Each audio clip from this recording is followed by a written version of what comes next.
विधानमंडल समीक्षा। आइए सुनते हैं विधानमंडल की समीक्षा।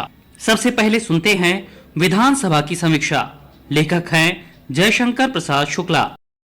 विधानसभा में मंगलवार को एक बार फिर अधिकारियों द्वारा जनप्रतिनिधियों के फोन न उठाए जाने तथा प्रोटोकॉल न दिए जाने का मामला उठा। नेता प्रतिपक्ष माता प्रसाद पांडेय, सपा सदस्य संग्राम सिंह यादव, रागिनी सोनकर सहित कई अन्य सदस्यों ने बताया कि जिलों में डीएम तथा पुलिस कप्तान सहित अन्य अधिकारियों द्वारा जनप्रतिनिधियों के न तो फोन उठाए जाते हैं, न ही उन्हें अपेक्षित प्रोटोकॉल मिल रहा है। नेता प्रतिपक्ष ने कहा कि जब भी जिलों में अधिकारियों को फोन किया जाता है तो उनके सहयोगियों द्वारा फोन काट दिया जाता है, बाद में अधिकारियों द्वारा फोन भी नहीं किया जाता है। सपा के ही संग्राम सिंह यादव ने कहा कि इतना ही नहीं, जिलों में अधिकारियों द्वारा फोन न उठाया जाना आम बात है। जिलों में होने वाली बैठकों या महोत्सवों में जनप्रतिनिधियों की अनदेखी की जाती है। उन्होंने कहा कि पीठ से बार बार आदेश देने के बाद भी जिलों में अधिकारियों द्वारा जनप्रतिनिधियों और उनके अधिकारों की अनदेखी की जा रही है। उन्होंने कहा था कि हाल ही में उनके जिलों में आजमगढ़ महोत्सव आयोजित किया गया था, जिसमें उन्हें आमंत्रित नहीं किया गया, जबकि विधानसभा की ओर से स्पष्ट किया जा चुका है कि जिलों में आयोजित होने वाले आयोजनों में जनप्रतिनिधियों की भागीदारी सुनिश्चित की जाए, लेकिन पीठ के आदेशों की अवहेलना हो रही है। सपा सदस्य ने कहा कि जिलों के अधिकारी उच्च न्यायालय तक के आदेशों को भी उलट पलट कर अपनी मनमानी कर रहे हैं। उन्होंने मांग की कि पीठ से इस तरह का आदेश होना चाहिए कि जो आने वाले दिनों के लिए नजीर बने।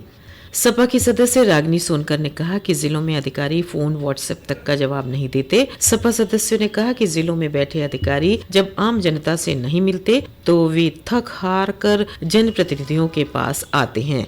अधिकारी जनप्रतिनिधियों के फोन तक नहीं उठाते हैं। नेता प्रतिपक्ष सहित सपा सदस्यों को सुनने के बाद विधानसभा अध्यक्ष सतीश महाना ने कहा कि इस विषय पर वे अपनी व्यवस्था रिजर्व करते हैं। इसी मुद्दे पर संसदीय कार्य मंत्री सुरेश कुमार खन्ना ने कहा कि विधायिका के निर्देशों का पालन कार्यपालिका नहीं कर रही है, ये सही नहीं है। उन्होंने कहा कि विधायिका और जनप्रतिनिधियों की अनदेखी या उपेक्षा करने वालों के साथ वे नहीं खड़े हैं। इसी मुद्दे पर सरकार के राज्य मंत्री असीम अरुण ने कहा कि विधानसभा की ओर से ऐसा फोन या व्हाट्सएप ग्रुप बना देना चाहिए ताकि जनप्रतिनिधि जिलों में अधिकारियों द्वारा फोन न उठाए जाने की शिकायत उस पर दर्ज करा सकें। आज ही विधानसभा में अध्यक्ष सतीश महाना द्वारा सदन की विभिन्न समितियों के निर्वाचन कार्यक्रमों की घोषणा की गई। इस मौके पर उन्होंने संसदीय कार्य मंत्री को ये सुनिश्चित करने का निर्देश दिया कि मंत्रियों को परामर्श देने वाली जो समिति गठित हो उससे मंत्रियों द्वारा परामर्श लेना सुनिश्चित किया जाए। कार्य स्थगन के बाद बजट पर जारी चर्चा में बोलते हुए पूर्व मंत्री तथा सदस्य अनुपमा जायसवाल ने कहा कि इस बार का बजट विकसित भारत विकसित यूपी का बजट है। उन्होंने कहा कि यूपी आज देश की अर्थव्यवस्था का ग्रोथ इंजन बन रहा है। उन्होंने कहा कि बजट में सिंचाई, कृषि निवेश का प्रावधान किया गया है। उन्होंने कहा कि किसान आज प्रदेश के विकास की धुरी बन चुका है। सरकार द्वारा 1 अप्रैल 2023 से नलकूप के लिए मुफ्त बिजली दी जा रही है। किसान ही प्रदेश की खुशहाली का रास्ता प्रशस्त कर रहे हैं। ये बजट आंकड़ों का बजट नहीं बल्कि विकास और विश्वास का बजट है। सरकार के सहयोगी दल रालोद के अजय कुमार ने बजट चर्चा में हिस्सा लेते हुए जहां बजट को विकासोन्मुखी बताया, वहीं उन्होंने अपने क्षेत्र की विभिन्न समस्याओं का उल्लेख करते हुए उनके समाधान की मांग की। उन्होंने कहा कि उनके क्षेत्र में गन्ना किसानों का भुगतान न होने से काफी असुविधा का सामना करना पड़ रहा है। बजट चर्चा में सपा के वरिष्ठ सदस्य राम खिलाड़ी यादव ने बजट को निराशाजनक बताते हुए कहा कि ये बजट पूरी तरह से निराश करने वाला है। इसमें किसानों युवाओं की अनदेखी की जा रही है। चर्चा में भाजपा की वरिष्ठ सदस्य अर्चना पांडे, राज्य मंत्री संजय गंगवार, राघवेंद्र कुमार सिंह सहित कई अन्य दलीय सदस्यों ने हिस्सा लिया। बजट पर चर्चा कल भी जारी रहेगी। ये थी विधानसभा की समीक्षा। अब सुनते हैं विधान परिषद की समीक्षा। लेखक हैं अभिषेक रंजन। विधान परिषद में आज समाजवादी पार्टी के सदस्यों ने राज्य की बदहाल बिजली व्यवस्था और किसानों को समय पर बिजली न मिलने के मुद्दे पर हंगामा किया। सरकार की ओर से ऊर्जा मंत्री ए.के. शर्मा ने कहा कि बिजली के क्षेत्र में सरकार ने बहुत काम किया है और लगातार कर भी रही है। पिछले 6 वर्षों से बिजली की दरों में कोई बढ़ोतरी नहीं हुई है। उत्तर प्रदेश के विद्युत वितरण निगम देश की रेटिंग में अच्छे स्थान पर है। हमारी सरकार ने उत्पादन, वितरण और ट्रांसमिशन के क्षेत्र में काफी काम किया है। उपभोक्ता दोगुने हो गए हैं, लेकिन हमारी सरकार ने पर्याप्त बिजली की व्यवस्था की है। कहीं किसी को कोई भी दिक्कत नहीं है। किसानों को दिन में 10 घंटे बिजली मिल रही है। विपक्ष के आरोप निराधार हैं। सरकार के जवाब से असंतुष्ट सपा सदस्यों ने सदन से वॉकआउट किया।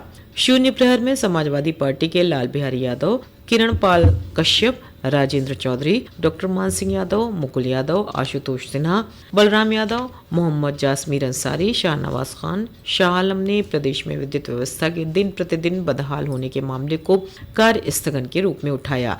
सूचना की ग्राह्यता पर किरण पाल कश्यप, आशुतोष सिन्हा, शाह आलम और लाल बिहारी यादव ने अपने विचार रखे। शाह आलम ने कहा, बिजली विभाग की स्थिति जर्जर है, ओवरलोडिंग है। किसानों को सिंचाई के लिए दिन में बिजली नहीं मिलती, रात में बिजली मिलती है, जिससे उनके जीवन को खतरा बना रहता है। किसान डीजल का ज्यादा प्रयोग करते हैं, जो महंगा पड़ता है। स्मार्ट मीटर में खामियां हैं। उन्होंने कहा कि आबादी का एक बड़ा हिस्सा बुनकर है, जिसे पहले बिजली पर सब्सिडी मिलती थी।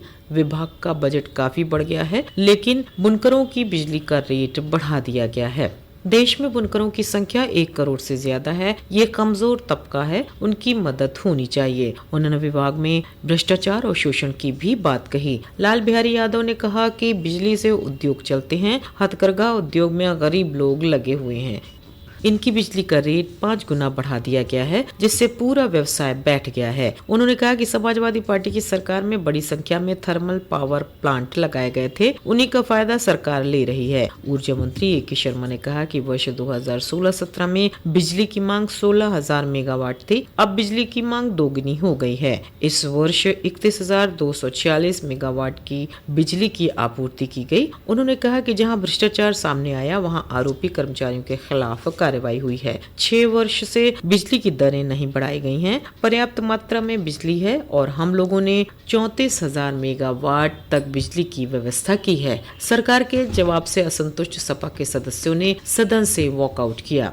निर्दलीय समूह के राज बहादुर सिंह चंदेल एवं डॉक्टर आकाश अग्रवाल ने RTE के माध्यम से 6 से 14 साल के बच्चों को निःशुल्क और अनिवार्य शिक्षा के तहत पढ़ाए गए छात्रों की फीस का भुगतान भी सरकार द्वारा वित्तविहीन विद्यालयों को समय पर नहीं किए जाने एवं शुल्क वृद्धि का मामला कार्य स्थगन के रूप में उठाया। इसके साथ ही शिक्षक दल के ध्रुव कुमार त्रिपाठी ने प्रदेश में राज्य कर्मचारियों की तरह सहायता प्राप्त माध्यमिक विद्यालयों में कार्यरत शिक्षकों और कर्मचारियों को उनकी सेवानिवृत्ति के दिन ही सभी सेवानिवृत्त देयकों को भुगतान किए जाने के शासनादेश का पालन न कराए जाने का मामला उठाया। श्री त्रिपाठी ने श्रावस्ती के आधा दर्जन शिक्षकों का उदाहरण देते हुए कहा कि इनमें से एक की मृत्यु हो चुकी है और ये 2023 से 2025 तक सेवानिवृत्त हो चुके हैं। माध्यमिक शिक्षा राज्य मंत्री स्वतंत्र प्रभार गुलाब देवी ने इस पर कहा कि जनपदीय अधिकारियों से जानकारी प्राप्त कर कार्रवाई की जाएगी। सदस्य ने मंत्री पर सदन को गुमराह करने का आरोप लगाया। तब सभापति ने सरकार का 1 माह में इस मामले को दिखाकर निस्तारित कराने का निर्देश दिया। सदन में भाजपा सदस्य विजय बहादुर पाठक ने बच्चों में तेजी से बढ़ रहे फोन एडिक्शन का मुद्दा नियम 110 में उठाते हुए कहा कि कोविड के दौरान स्कूल में पढ़ाई का जो डिजिटल पैटर्न शुरू हुआ वो आज भी जारी है। उस वक्त तो ये समय की जरूरत थी, लेकिन अब राज्य के कई स्कूलों में आज भी डायरी की जगह व्हाट्सएप और पोर्टल ने ले रखी है। होमवर्क, असाइनमेंट और कार्यक्रमों की जानकारी डिजिटल माध्यमों से अभिभावकों तक पहुँच रही है। समय बचाने के उद्देश्य से अपनाई गई ये तकनीक बच्चों के लिए मोबाइल पर बढ़ती निर्भरता का कारण बन रही है। मजबूरी में बच्चों के हाथ में मोबाइल देना पड़ रहा है, जिससे उनकी मानसिक और शारीरिक सेहत पर नकारात्मक असर पड़ रहा है। सामाजिक वैज्ञानिकों का मानना है कि जब बच्चा पढ़ाई के बहाने फोन लेता है तो धीरे धीरे गेम और रील की ओर मुड़ जाता है। इससे बच्चों में एडिक्टिव बिहेवियर विकसित हो रहा है। कई मनोरोग विशेषज्ञों का मानना है कि अधिक स्क्रीन टाइम बच्चों की एकाग्रता और याददाश्त को खत्म कर रहा है। उन्होंने लोक महत्व के इस मुद्दे पर सरकार से प्रभावी कार्यवाही चर्चा की मांग की। सदन में बजट पर सामान्य चर्चा आज दूसरे दिन भी जारी रही। अभी आप सुन रहे थे विधानमंडल की समीक्षा। लेखक थे जयशंकर प्रसाद शुक्ला और अभिषेक रंजन।